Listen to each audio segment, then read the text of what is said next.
Primeiramente, eu gostaria que vocês encontrassem na apostila de vocês essa atividade que vocês deverão responder no caderno de vocês e enviar a fotografia, né, das respostas no privado para mim, tá bom? Bem, nós temos aí uma história em quadrinho, que em sua grande parte está composta de imagens, né? Nós podemos notar que apenas no último quadrinho, no quadrinho 8, né, nós vamos ter a fala de personagens. Mas até então, dos quadrinhos 1 até o 7, nós temos apenas imagens. Quais são as informações importantes que nós precisamos ter, pessoal? Quando nós vamos interpretar uma história em quadrinho, nós devemos ter em mente que a história em quadrinhos, ela é de composição de linguagem mista, ou seja, eu vou ter na história em quadrinho coisas escritas, mas eu também vou ter na história em quadrinho as imagens dos personagens, certo? Eu posso afirmar, eu preciso afirmar que a história em quadrinho ela é composta de uma linguagem verbal e de uma linguagem não verbal. Nós já trabalhamos isso no início do ano. Que vem a ser uma linguagem verbal? A linguagem verbal é a parte escrita, ou seja, tudo aquilo que eu posso registrar, né, por meio das letras, graficamente, é a parte verbal. A parte verbal é a parte da escrita. Então, o que representaria a parte escrita nessa história em quadrinho?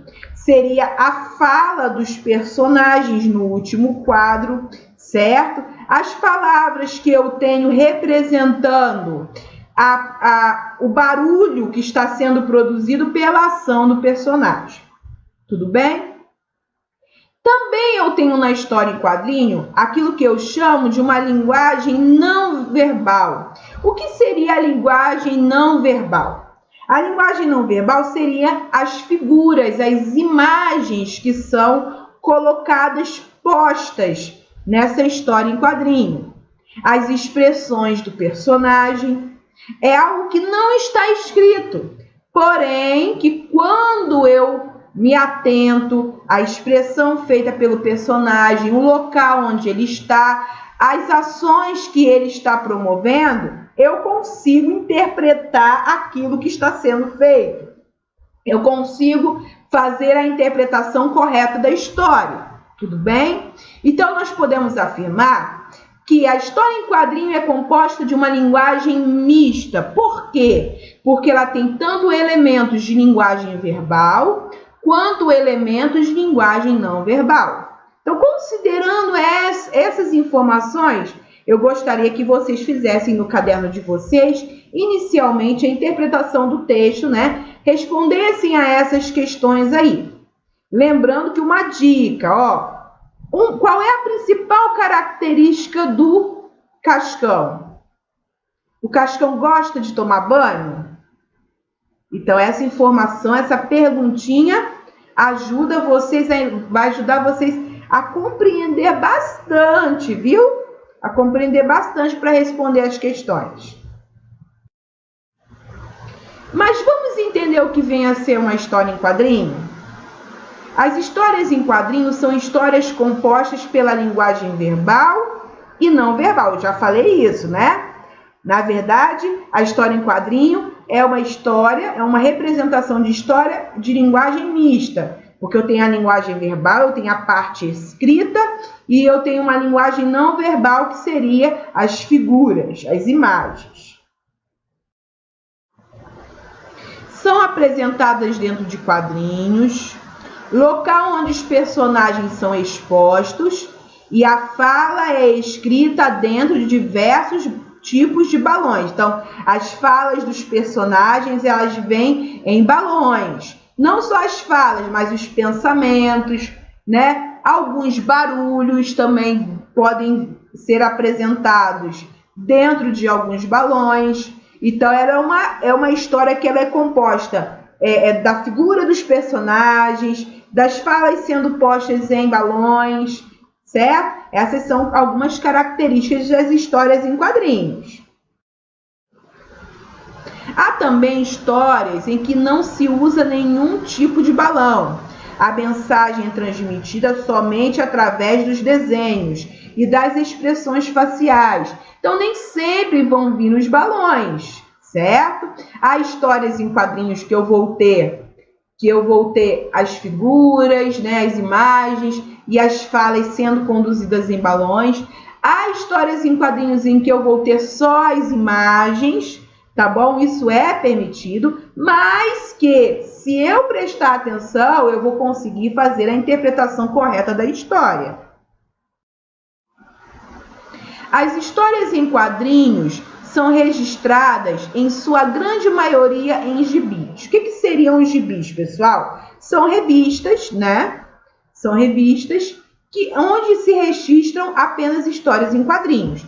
Hoje em dia nós temos os gibis, nós temos os mangás, todos eles trazem histórias em quadrinhos. É claro que cada um com a sua característica própria, mas trazem histórias em quadrinhos.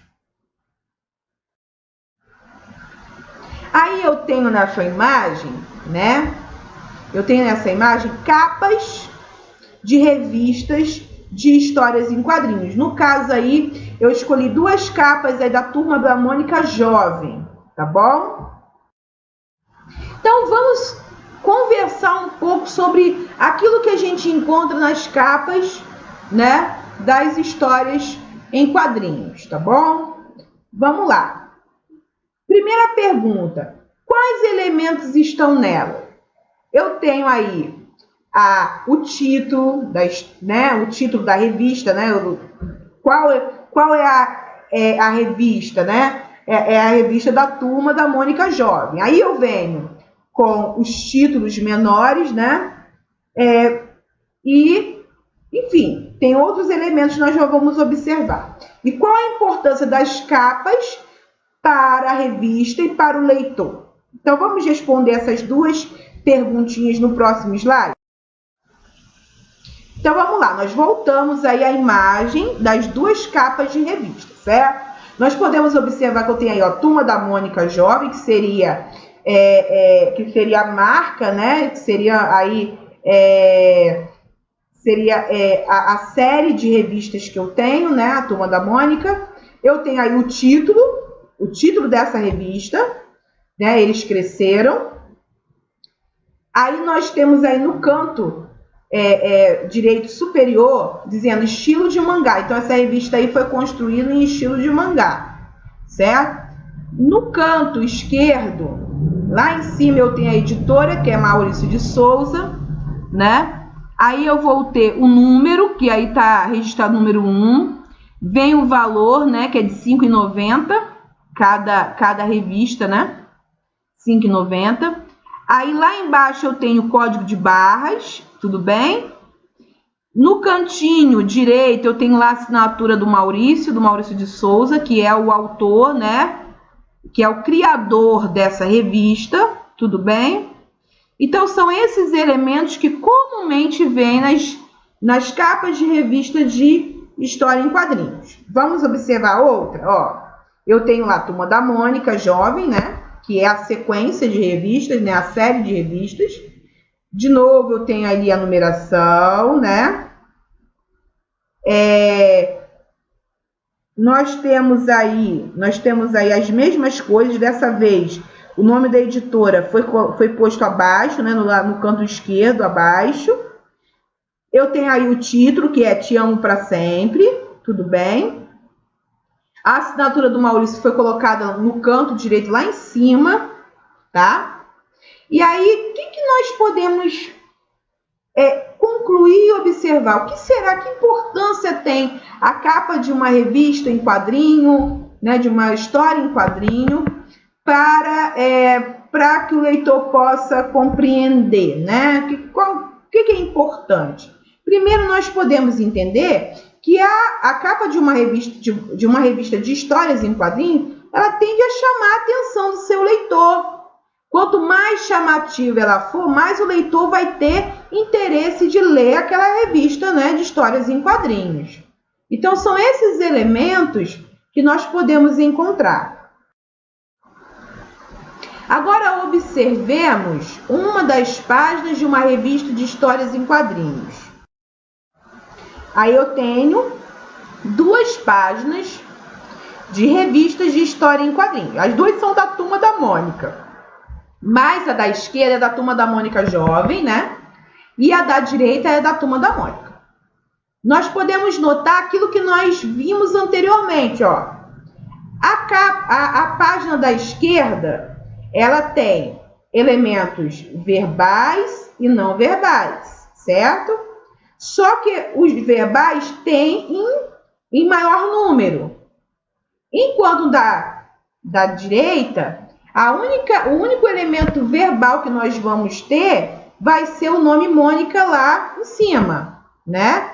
Mas no decorrer da história, nós podemos observar, né, que são pouquíssimos elementos verbais, né? Tem lá o Ban também na hora que ela lança o coelhinho, mas são poucos elementos verbais. Na história da esquerda, né, nós temos um pouquinho mais de elementos verbais. Então, vamos observar, olha lá. Dentucinha, só um pouco. Então, na primeira imagem aí, nós temos a Mônica apontando para os dentes e ela brincando. Dentucinha, só um pouco. Aí, vamos para o segundo quadrinho. Ela olha para o Cebolinha e fala, mas se eu fizer um biquinho assim... Aí, no do lado, ele some. Some o quê? O fato dela ser dentuça. Aí, no último quadrinho, nós temos aí uma palavra que representa um barulho. Schwack. Né? Ela dá um beijo aí no Cebolinha. Então, esses aí são os elementos que nós temos nessa página de história em quadrinho. Nós podemos observar que nós temos elementos que são figuras, que são elementos não verbais, mas nós temos também elementos verbais, que são as falas dos personagens, a representação dos barulhos. Tudo bem, pessoal? E ali do lado, né, na história em quadrinho da Mônica, mas aí já não é a Mônica Jovem, é a primeira versão aí da Turma da Mônica, né, uma das primeiras versões, que é a Mônica sendo apresentada nesse vestidinho vermelho. Nós temos aí só as imagens. Na primeira imagem, o que nós temos, pessoal? A Mônica está levando lá o seu coelhinho para dar um banho nele, né? Lavar o coelhinho. Lembrando que é um coelhinho aí de pelúcia. Aí ela está muito bem, né? Lavando seu coelhinho. Na terceira ela vai secar. No quarto quadrinho ela está aí, né? Segurando com amor seu coelhinho. Até que aparece o Cascão lá. No quinto quadrinho. Ela fica chateada e tampa lá o coelhinho no cascão, né? Aí nós temos o ban, que é o barulho, né? Dela tampando no cascão o coelhinho. Aí ela fica abismada, né? E aí ela vai socorrer não o cascão que levou a pancada, mas o coelhinho. Nós temos aí uma outra história em quadrinho que já é um pouquinho diferente. O que nós temos aí escrito não são os balões. Isso daí são o que, pessoal? Nós vamos ver posteriormente. São legendas, né? Pode ser que não tenha balões também, tenha só a legenda. Nós já vamos ver o que vem a ser uma legenda, tá bom? As histórias em quadrinhos, elas também podem apresentar onomatopeias. O que seriam as onomatopeias? Eu tenho aí uma definição de onomatopeia, tá? Mas eu vou falar em resumo o que é uma onomatopeia. Isso daí está na apostila de vocês para que vocês possam ler, vocês possam ter. Mas o que vem a ser as onomatopeias? As onomatopeias são as tentativas de escrever os sons que são produzidos. Esses sons podem ser feitos por animais, por objetos, por seres humanos, tudo bem? Então, é a tentativa de escrever os sons. Então, vamos observar aí algumas imagens. Ó. A primeira, nós temos a imagem de um objeto se partindo. Aí, nós temos aí o cracks, né? Crash. Então, São palavras que estão representando objetos se partindo. Do lado nós temos um beijo, smack, né? Então, essa palavra smack está representando o barulho do beijo. Nós temos embaixo ali o Cebolinha dormindo e nós temos ronk, que está representando o ronco. Buá, que está representando o choro, né? O nheque, nheque, nheque, que está representando a questão da mastigação. Aí nós temos outros barulhos. Barulho de sono, de trovoada, né? De falas longas. Barulho de água, tibum, né? Chuar. Dependendo aí de como a água vai ser utilizada. Nós temos o ban, que é o barulho de explosão, barulho de raiva, de som de animais, né? O barulho do sopro, das batidas na porta, dos aplausos. Então, toda essa tentativa de escrever o som que os barulhos produzem são onomatopeias.